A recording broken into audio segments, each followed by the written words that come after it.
We're living through an age in which war no longer confines itself to the battlefield. And alongside tanks and missiles, there are now matches and petrol cannons.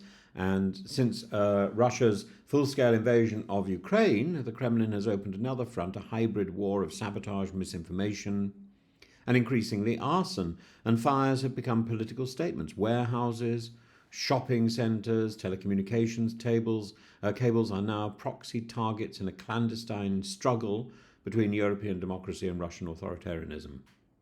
In 2024 alone, there were over 100 suspected Russian-backed incidents across Europe, a figure cited by the Czech Foreign Minister Jan Lipavsky.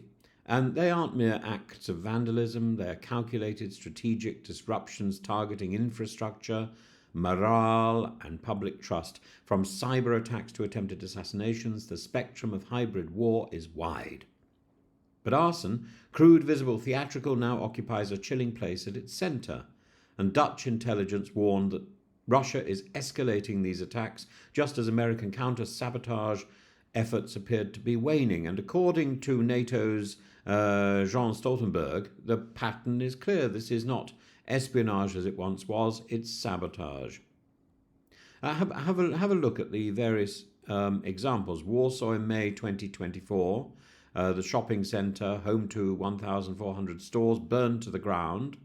The Polish Prime Minister Donald Tusk declared it to be an act of Russian sabotage, citing documented orders from operatives based in the Russian Federation. Among those arrested were Ukrainian nationals recruited abroad, a grim example of Russia's disposable agents strategy. I think that's something we should remember, and Radek Sikorski has echoed this story. In Vilnius, in Lithuania, a warehouse belonging to IKEA, hardly a global target, was set ablaze, and authorities suspected GRU involvement and linked it directly to the same network behind the Warsaw attack. In Prague in June 2024, a failed attempt to ignite buses in the city's depot led to the arrest of a South American suspect, and Czech officials described it as very likely a Russian-backed example of terrorism. In Leipzig and Birmingham in July 2024, DHL facilities caught fire after receiving parties disguised as massagers, but containing fire arson devices.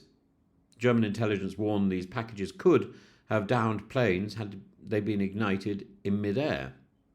In London, in March 2024, an East London warehouse used by Ukrainian-linked businesses was torched, and British prosecutors charged suspects under the National Security Act for the first time, citing connections to the Wagner Group.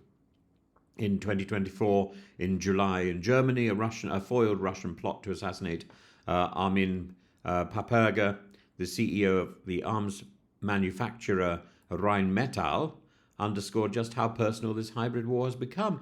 In France, in early 2025, the Shoah Memorial in Paris was defaced with anti-Semitic graffiti. Investigators are exploring links to Russian influence operations designed to foment division and mimic far-right extremism. In Estonia, in February 2025, vehicles belonging to the Interior Minister and a journalist were attacked. Arrests followed, including of Russian citizens and dual nationals. So what's Russia doing?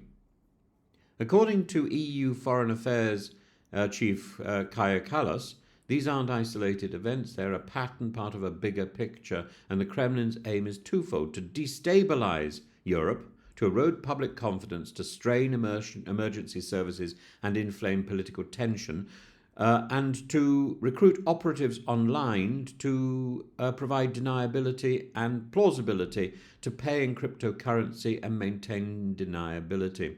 Russia has reverted to its Cold War doctrine, maskirovka, deception as policy, but with modern technology and fewer trained agents. Moscow's tools now include influencers, criminals and couriers, many with little idea that they're pawns in a much bigger game. And this is sabotage for hire, pay-as-you-go terrorism, a €300 job that might burn down a €30 million facility.